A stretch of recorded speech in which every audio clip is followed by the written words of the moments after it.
ਇਹ ਹੁੰਦੀ ਹੈ ਕਿ ਜਿਹੜੀ ਸਤਿ ਸ਼੍ਰੀ ਅਕਾਲ ਪਿਆਰੇ ਸਰੋਤਿਓ ਤੇ ਤੁਸੀਂ ਸੁਣ ਰਹੇ ਹੋ ਰੇਡੀਓ ਸਪਾਈਸ 88 FM। ਸਭ ਤੋਂ ਪਹਿਲਾਂ ਮੇਰੀ ਸਤਿ ਸ਼੍ਰੀ ਅਕਾਲ ਹੈ। ਹੁਣ ਦੱਸੋ ਸਾਰੇ ਤੁਹਾਡਾ ਕੀ ਹਾਲ ਚਾਲ ਹੈ। ਨੌਜਵਾਨੋ ਮੇਰੀ ਆਵਾਜ਼ ਨੂੰ ਪਛਾਣੋ, ਬੱਚਿਆਂ ਨੂੰ ਪਿਆਰ ਵੱਡਿਆਂ ਦਾ ਸਤਿਕਾਰ ਹੈ। ਮੈਂ ਕਾਮਯਾਬ ਬੰਦਿਆਂ ਨਾਲ ਕਰਾਂ ਮੁਲਾਕਾਤਾਂ, ਸਿਖਾਵਾਂ ਕਿਵੇਂ ਖਾਣ ਲਈ ਬਣਾਉਣੀਆਂ ਸੌਗਾਤਾਂ। ਨਵੇਂ ਮੁੱਦਿਆਂ ਤੇ ਰੱਖਾਂ ਮੈਂ ਡਿਬੇਟ, ਫਰਮਾਇਸ਼ ਕਰਾਂ ਪੂਰੀ ਕਦੇ ਖਰੀਦਾ ਨਾ ਲੈ। ਮੈਂ ਪੂਰਾ ਕਿਸੇ ਦਾ ਨਾ ਪੱਖ ਖੜਾ, ਨਾਲ ਸਦਾ ਸੱਚ ਤੇ ਝੂਠਿਆਂ ਦੇ ਭੇਤ ਖੋਲਦਾ। ਓ ਮੈਂ ਰੇਡੀਓ ਸਪਾਈਸ ਬੋਲਦਾ, ਓ ਮੈਂ ਰੇਡੀਓ ਸਪਾਈਸ ਬੋਲਦਾ, ਓ ਮੈਂ ਰੇਡੀਓ ਸਪਾਈਸ ਬੋਲਦਾ, ਓ ਮੈਂ ਰੇਡੀਓ ਸਪਾਈਸ ਬੋਲਦਾ। Radio spice 88 FM।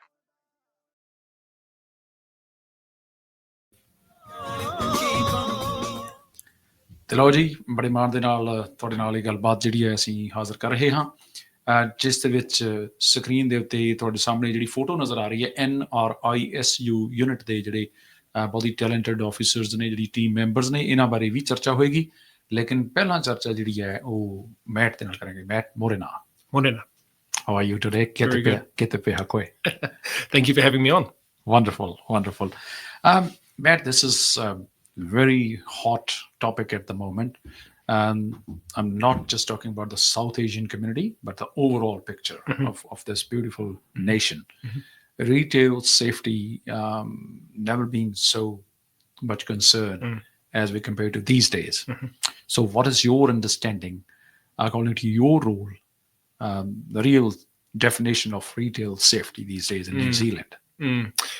It's a two-way street. It's the police have a job in relation to catching and holding those offenders to account, and as do the retailers have a responsibility there to report crime to police, and to make their location as safe as possible, and to less of a target for offenders to go to. I understand. In the meantime, when we're talking about retail safety, how about the trends these days? It's increasing or decreasing, and what are the factors behind if it's decreasing? So ram raids are decreasing. We've seen that decrease quite steadily. There's been a huge investment in the retail crime prevention program, $25 million taken from proceeds of crime, over 1,000 stores completed in New Zealand with bollards and fog cannons and others. So really, really good initiative that has been rolled out. Aggravated robberies continue to be a point of concern for police. Those are focused on by a criminal investigation branch who do a fantastic job and resolve the vast majority of those for people. So we appreciate that they cause a lot of harm to the individuals within those stores, and also the wider community around. There's a lot of fear that those inspire from people. So we solve those a lot. Your general thefts and shoplifting continue stubbornly to increase at a slower level, and these are our own facts and figures that are publicly available online. But we're doing a lot to combat that, and working with industry, working with business associations, retail, and trying to get them to understand the criminal landscape. Wonderful. In the meantime, are there any high-risk areas for retail crime in the country? The retail crime is largely a metro problem. So as I'm sure you can understand, Waikato and the upper north are in Auckland, but we also see patterns in Christchurch and Wellington as well. So last year, there are some patterns of metro. Certainly, it's a metro crime. We do see it in the regions, but it's predominantly a metro. Okay. Looking at the ram raids, there are a few other incidents. We call it burglaries, shoplifting. So what measures do you recommend for preventing shoplifting and burglaries? Well, there's a lot. But what I would recommend is that New Zealand Police have a retail crime hub. And I would recommend that people go on to that. And if they just search New Zealand Police retail crime, that will be the first thing that comes up. And there are a whole lot of resources on there, and a whole lot of crime prevention through environmental design tips and ideas that I would strongly advocate that they consider. Most of them are low cost or no cost. But like I say, there's a lot of information on there. I recommend that they go and have a look. That time has been changed. We can see that the technology is actually You've taken over everything. So what kind of security systems you recommend to prevent this retail crimes? It really depends on. Retail crime is a wide. You've got theft right the way to aggravated robbery and more serious crime as well. Exactly. For your aggravated robbery and your burglary overnight, and for some of those high-end ones, fog cannon is absolutely one of the best tools that you can have. Okay. But I need to advocate that those fog cannons are charged, that they're able to be used, that the pendants are being worn by your retail staff, and that they are plugged in and operational. All too often at the moment, we are seeing people, making poor decisions around those fog cannons, but they need to be there. They need to be used, and they are good at deterring. For those of you that aren't aware, fog cannons are not designed to trap somebody in the retail space. They're designed to push them back out the front where they actually came from. So there's a misconception there around how they actually work. When I'm hearing this statement, actually, how often should a store conduct security audits or assessments? Regularly. If I owned a store, I'd be doing it certainly on a monthly basis. Okay. And you can there's a checklist online on that Retail Crime Hub that you can use to give you some ideas around what that is. But certainly, talking to your staff to combat the fear of retail crime is a really big thing. That will help with their own mental health, and that will help with the retention of staff within businesses as well. We always say you need to have a plan and then train that plan for the what if, and that will really help with your staff. You'll be meeting a bunch of retailers working in Hunters Corner area, which is mini India, I would say. So targeting the South Asian retailers in the country, they're small to middle order kind of retailers or entrepreneurs working very hard, 14 hours sometimes a day with their family. So are there any government programs or grants available to help businesses improve their security? There's the NBIE fog cannon program is still running, so that's available for the small businesses, and anybody can apply for that. If you're a victim of an aggravated robbery or a ram raid, the police team, the Retail Crime Prevention Program, will be in touch with you, usually the day after, if not that within 2 days. Okay. We will send an assessor out to your property and install things like fog cannons or roller doors, basically anything that you need, CCTV upgrades, all of those kinds of things. So those are definitely available. So the NBIE fog cannon can be applied for. Yep. The Retail Crime Prevention Program for police is after you're a victim of serious crime. Just a basic question. What is the best way to report the retail crime? We have recently updated our 10.5 online reporting for a specific retail form. So I would suggest that is the fastest, most efficient way, and it goes to the same place. A lot of people think that they need to ring 111 or they need to ring 10.5 because they get more priority. That's not the case. Everything goes to the same single point of truth, if you like. So how quickly and this report can get the response?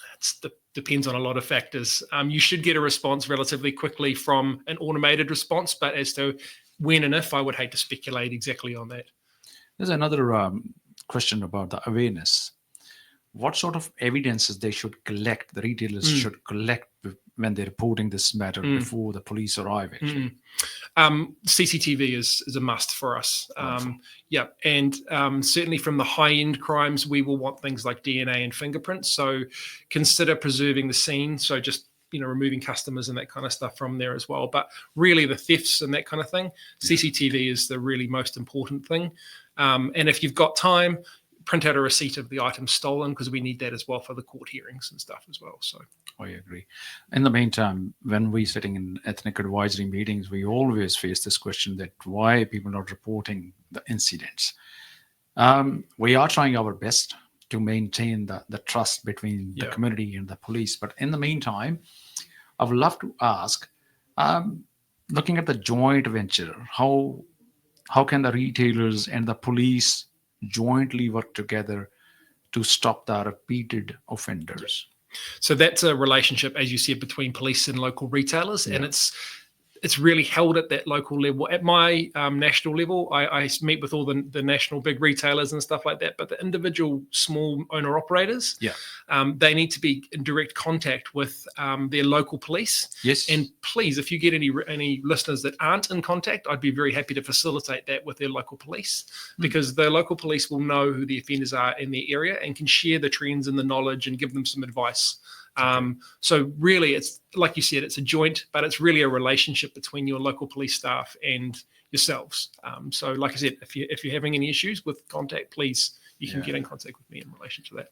You've been working in this section for a long time, actually, and especially very close relationship with the retailers from last few years. What are your recommendations for the retailers to stop the repeated offenders? The most important thing you can do is, and I've said this before, is just engage with everybody that walks into the store very early on. It's really important. Offenders tell us all the time. You know the locals, right? Yeah, offenders tell us all the time they don't want to be spoken to. They just want to go about their criminal behavior undetected and unnoticed. Yes. You are not going to deter everybody. That's not possible. Some people would continue to offend even if there was a police officer standing at the front door. But for the absolute vast majority, simply engaging with them right at the front of that interaction before they've even had a chance to get anything in their hands or anything like that, that is the most beneficial. Studies also show that they're less likely to be violent the earlier you meet with them as well. Yeah. You use the word violence. In the meantime, this country is not the same. But being part of the New Zealand police, what is your recommendations when they're actually trying to diffuse a situation? If there's a violence occurs in a store or in a retail environment, how can we de-escalate the situation? If violence is occurring, you need to keep yourself and your staff and your customers safe above everything else. Above property, it's not worth it. The idea would be just to take everybody to a place of safety, and then the offenders can just leave. By all means, you should have a conversation with them, but if it escalates to violence or aggression and intimidation, then no, that's not something. I think it's good to engage them in the conversation? Engage them in a conversation, but if it escalates, then really engage your safety plan for, like I say, your customers and your staff. And that may be that you get everybody out the back and the offender can leave. And at that point, it's about evidence gathering for us to then hold that offender to account. I was reading actually about your team, Matt's team of 7, Supervisor Sergeant Matthew Murray, 3 investigators, an intelligence support officer, an administration support officer, and Matt, a former senior sergeant, started with nothing. So how's your journey so far? So that's actually needs updating. That's changed a little bit. We now have 4 investigators and 1 intelligence support officer, myself and another sergeant who's not Matt Murray anymore. So we focus on the offenders that are offering violence and aggression to shopkeepers in the retail space on a theft space. Okay. Wonderful. So let's praise this wonderful team, and I'm very hopeful on the behalf of my community living in this side of the world, this side of the nation, and let's catch up with our brothers and sisters waiting outside for you in a meeting. You want to say some other recommendations, or you want to say something to our community? I just think that working hard out there as a retailer, working really hard in a really tough fiscal environment, and you're all doing the absolute best. And I think just keep it up, and we will get there. I'm confident of that, like you. Wonderful. And you keep up good work, Matt. Thank you very much. Thank you. Wonderful. ਦੋਸਤੋ ਇਹ ਸਨ mat ਜਿਹੜੇ ਕਿ retail safety ਦੇ ਉੱਤੇ ਆਪਣੀ ਜਿਹੜੇ ਵਿਚਾਰ ਰੱਖ ਰਹੇ ਸਨ।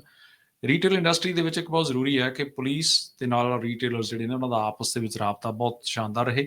ਜਿਹੜੇ ਲੋਕਲਸ ਨੇ ਉਹਨਾਂ ਦੇ ਨਾਲ ਮਿਕਸ ਐਂਡ ਮਿੰਗਲ ਹੋਵੋ। ਖਾਸ ਤੌਰ ਤੇ ਜਦੋਂ ਵਾਇਲੈਂਸ ਦੀ ਗੱਲ ਚੱਲਦੀ ਹੈ ਉਹਦੇ ਵਿੱਚ ਇੰਗੇਜ ਕਰਨ ਦੀ ਕੋਸ਼ਿਸ਼ ਕਰੋ। ਸਿਚੁਏਸ਼ਨ ਨੂੰ ਡੀਐਸਕੇਲੇਟ ਕਿਵੇਂ ਕਰਨਾ ਉਹਦੇ ਉੱਤੇ ਚਰਚਾ ਹੋ ਰਹੀ ਸੀ, ਤੇ ਬਹੁਤ ਜਲਦੀ ਮੈਥਿਊ ਉਹਨਾਂ ਦੀ ਇੱਕ ਮੀਟਿੰਗ ਜਿਹੜੀ ਰੀਟੇਲਰਸ ਦੇ ਨਾਲ ਬਾਹਰ ਹੰਟਰਸ ਕਾਰਨਰ ਇਲਾਕੇ ਦੇ ਜਿਹੜੇ ਬਹੁਤ ਸਾਰੇ ਸਾਡੇ ਸ਼ਾਪਕੀਪਰਸ ਨੇ ਉਹਨਾਂ ਨਾਲ ਹੋ ਰਹੀ ਹੈ। ਸਟੂਡੀਓ ਦੇ ਵਿੱਚ ਮਨਪ੍ਰੀਤ ਰਮਾਣਾ ਵੀ ਪਹੁੰਚੇ ਹੋਏ ਨੇ। ਸੋ ਇਹ ਸਾਰੀਆਂ ਗੱਲਾਂ ਬਾਤਾਂ ਜਿਹੜੀਆਂ ਮੈਟ ਉਹਨਾਂ ਦੇ ਵੱਲੋਂ ਉਸ ਮੀਟਿੰਗ ਦੇ ਵਿੱਚ ਕੀਤੀਆਂ ਜਾਣਗੀਆਂ। ਤੁਹਾਡਾ ਸਾਰਿਆਂ ਦਾ ਗੱਲਬਾਤ ਦੇ ਵਿੱਚ ਸ਼ਾਮਲ ਹੋਣ ਲਈ ਬਹੁਤ ਬਹੁਤ ਸ਼ੁਕਰੀਆ।